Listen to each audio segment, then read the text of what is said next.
Assalamualaikum warahmatullahi wabarakatuh. Kenalkan, nama saya Nyimas Intan Marani dari kelas Manajemen Keuangan Syariah semester 4 Fakultas Ekonomi dan Bisnis Islam. Di sini saya akan menjelaskan materi-materi yang kami pelajari di semester 4 secara online. Pertama, materi yang akan dijelaskan yaitu laporan keuangan dan pihak-pihak yang kepentingan. Laporan keuangan adalah catatan informasi keuangan suatu perusahaan pada suatu produk akuntansi yang dapat digunakan untuk mengabarkan kinerja keuangan perusahaan tersebut. Menurut standar akuntansi keuangan yang berlaku di Indonesia, laporan keuangan lengkap terdiri dari 5 jenis, yaitu laporan laba rugi, laporan perubahan modal, neraca, laporan aruskat, dan catatan atas laporan keuangan. Pihak-pihak yang kepentingan dalam laporan keuangan adalah dibagi menjadi dua, yaitu pihak internal dan pihak eksternal. Pihak internal terdiri dari pihak manajemen dan pihak perusahaan, sedangkan pihak eksternal itu terdiri dari 4 orang, yaitu investor, kreditur, pemerintah, dan karyawan. Berikutnya saya akan menjelaskan tentang neraca. Neraca adalah posisi keuangan. Neraca adalah laporan keuangan yang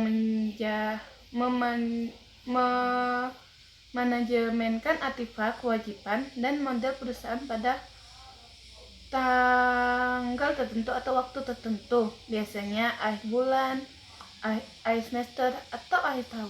Selanjutnya, financial ratio atau disebut dengan rasio keuangan, yaitu alat analisis keuangan perusahaan dalam melihat hasil suatu perusahaan dengan panduan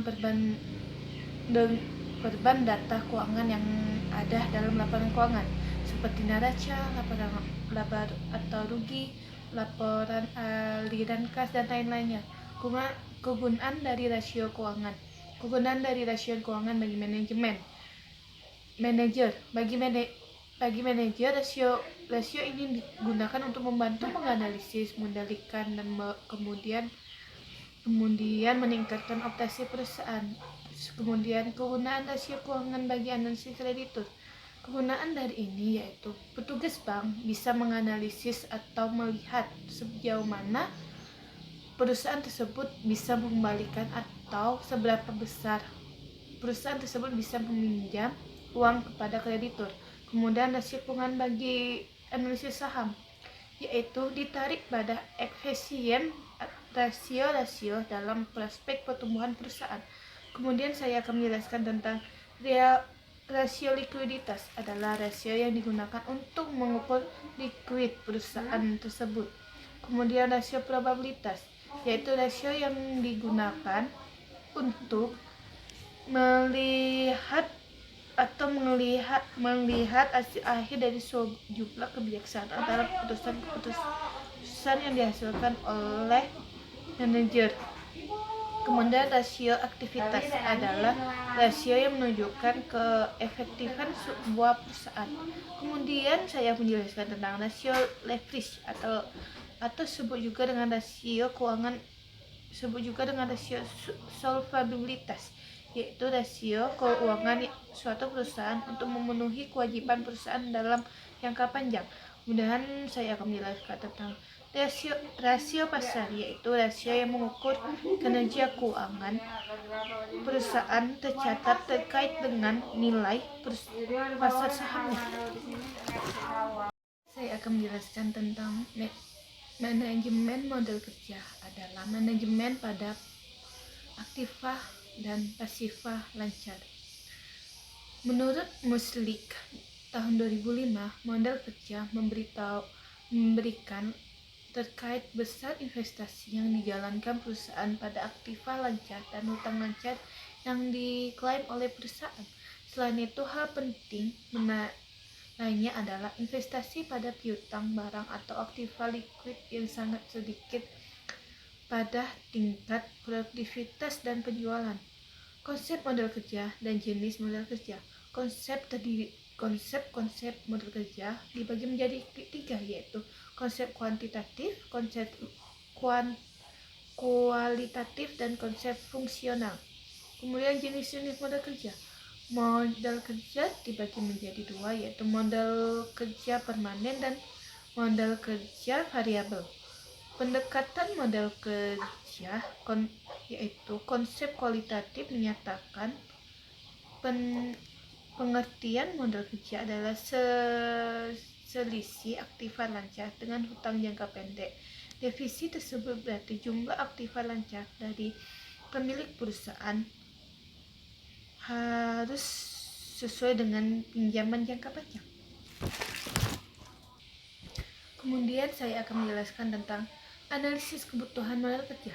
Model kerja merupakan unsur aktiva yang penting bagi perusahaan. Jika dikendalikan dengan baik dalam pengelolaan dan perencanaan akan mendukung perusahaan. Sedangkan jika kurang baik akan berakibat tidak saja kerugian tetapi juga di bagian likuiditas perusahaan akan kurang baik. Dalam penentuan besar kecilnya model kerja yang dibutuhkan oleh perusahaan pertimbangkan di tingkat kegiatan perusahaan perlu untuk mendapatkan perhatian besar, di mana tingkat kegiatan perusahaan dapat dilihat dari besar kecilnya perusahaan. Kemudian analisis pembiayaan modal kerja. Pembiayaan merupakan salah satu pokok bank maupun lembaga keuangan mikro, yaitu memberikan fasilitas penyediaan dan untuk memenuhi kebutuhan pihak-pihak yang merupakan divisi unit. Menurut sifat penggunaan pembiayaan dibagi menjadi dua, yaitu pembiayaan produktif dan pembiayaan konsumtif. Sedangkan menurut keperluannya, pembiayaan modal kerja, pembiayaan investasi. Kemudian saya akan menjelaskan tentang motif memegang uang tunai. Motif memegang uang tunai menurut James Keynes ada 3, yaitu motif transaksi, motif berjaga-jaga, dan motif spekulasi. Motif transaksi yaitu digunakan untuk bertransaksi seperti membeli barang, membayar tagihan, dan lain sebagainya. Tujuannya untuk transaksi. Sedangkan motif berjaga-jaga yaitu uang digunakan untuk keperluan yang tidak terduga seperti pejaban atau lainnya. Dan motif spekulasi yaitu uang yang digunakan untuk investasi atau diharapkan mendapatkan keuntungan kemudian hari. Misalnya uang digunakan untuk membeli emas dan berharap mendapatkan keuntungan atas investasi emas tersebut. Atau uang digunakan untuk membeli saham yang diharapkan saham tersebut nilainya akan naik sehingga memberikan keuntungan di kemudian hari. Uang merupakan alat tukar yang sah dan sifat setiap negara menggunakannya baik sebagai alat untuk transaksi, berjaga-jaga atau spekulasi sehingga dapat memanfaatkan uang tersebut diharapkan akan mendapatkan kemakmuran di kemudian hari. Anggaran kas. Anggaran kas adalah anggaran yang merincikan penerimaan dan pengeluaran uang tunai dalam suatu kurun waktu yang akan datang sebagai alat memelihara likuiditas. Kemudian manajemen kas yang efisien. Cara-cara memanajemen kas yang efisien ada 3, yaitu memperpanjang waktu pembayaran utang dagang, mempercepat waktu perputaran persediaan, dan strategi dasar yang harus digunakan oleh perusahaan mengelola kasnya yaitu membayar utang dagang selambat mungkin asal jangan sampai mengurangi kepercayaan pihak supplier kepada perusahaan, tetapi memanfaatkan setiap potongan tunai yang menguntungkan bagi perusahaan. Kemudian mengatur perputaran persediaan secepat mungkin tetapi hindari resiko kehabisan persediaan. Kemudian kumpulkan piutang secepat mungkin tetapi jangan sampai mengakibatkan kemungkinan menguranginya volume penjualan. Saldo cost optimal dari Baumel dan Mipper-Ort. Dalam buku Sustisno, model manajemen kas yang diajukan oleh Bimol ini sering disebut dengan modal persediaan. Bimol mengakui ada kesamaan antara manajemen persediaan dengan manajemen kas karena Bimol menganggap manajemen sama dengan manajemen kas sama dengan manajemen persediaan. Maka untuk mencapai penjumlahan kas yang optimal terdapat beberapa rumus, yaitu C sama dengan 200 dibagi I per 20. C adalah jumlah yang diperoleh dan D adalah biaya transaksi dan D adalah kebutuhan kas setahun. Sedangkan I bunga sekuritas. Modal yang dikenalkan oleh Miller and Dorr tentunya lebih cocok untuk kondisi di mana pengeluaran kas berfrekuensi dari waktu ke waktu secara random. Modal ini pada dasarnya menentukan batas atas dan batas bawah saldo kas serta menentukan saldo optimal yang diperoleh oleh perusahaan. Untuk menentukan kas optimal terdapat rumus bagi berikut, sama dengan Z buka kurung 3 per B alfa kuadrat dibagi 4I tutup kurung 1/3. Peningkatan secara kredit dalam peningkatan omset dalam rangka usaha untuk meningkatkan atau mencegah penurunan penjualan. Perusahaan menjual produk secara kredit.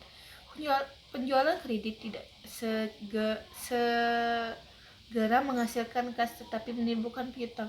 Dengan penjualan yang makin meningkat diharapkan laba juga meningkat, akan tetapi memiliki piutang juga menimbulkan berbagai biaya bagi perusahaan. Karena itu perusahaan perlu melakukan analisis ekonomi. Tahap-tahap perhitungan dalam peningkatan omset yaitu perputaran piutang, dana untuk biaya piutang, rata-rata piutang, biaya dana, kenaikan keuntungan. This return trade-off. Pengertian return atau pengembalian adalah keuntungan yang diperoleh perusahaan, individu, dan intensi dari hasil kebijakan investasi yang dilakukan. Hubungan karakteristik antara risiko dan tingkat kembalian bersifat linear atau searah. Semakin tinggi pengembalian maka semakin tinggi pula risiko. Semakin besar aset yang ditetapkan maka semakin tinggi pula risiko yang ditimbulkan. Kondisi linear mungkin terjadi pada pasar yang bersifat normal. Kebijakan piutang. Arti penting piutang dalam peminjaman: A. Untuk meningkatkan penjualan. B. Untuk meningkatkan jumlah pelanggan. C. Memperoleh pelanggan baru. D. Memperoleh loyalitas. E. Meningkatkan market share. Dan F. Meningkatkan laba perusahaan. Kebijakan pengumpulan piutang dalam kredit terdapat dari 4 jenis, yaitu standar kredit, persyarat kredit, kebijakan penagihan, dan rasio yang berhubungan dengan utang. Analisis kebijakan investasi dalam piutang dibagi menjadi 5C, yaitu karakter, capacity, capital, dan condition, dan kolateris. Kemudian pengertian dari jenis-jenis persediaan. Pengertian persediaan. Persediaan adalah harta lancar yang dimiliki suatu perusahaan yang digunakan untuk kegiatan bisnis, untuk dijual tanpa perubahan bentuk, atau untuk diproses lebih lanjut dalam perusahaan manufaktur sehingga mempunyai nilai dan bentuk baru kemudian dipasarkan. Jenis-jenis persediaan: persediaan barang dagang, persediaan manufaktur, dan persediaan rupa-rupa. Fungsi-fungsi persediaan dibagi menjadi 3, yaitu fungsi deconfing, fungsi ekonomik lodging, dan fungsi antifasi. Hal-hal yang perlu dipertimbangkan dalam persediaan yaitu biaya per unit, biaya persediaan pemesanan, dan biaya pembuatan perintah pembelian, dan biaya pengiriman. Kemudian saya menjelaskan jenis-jenis persediaan. Persediaan bahan baku, persediaan barang dalam proses atau persediaan setengah jadi.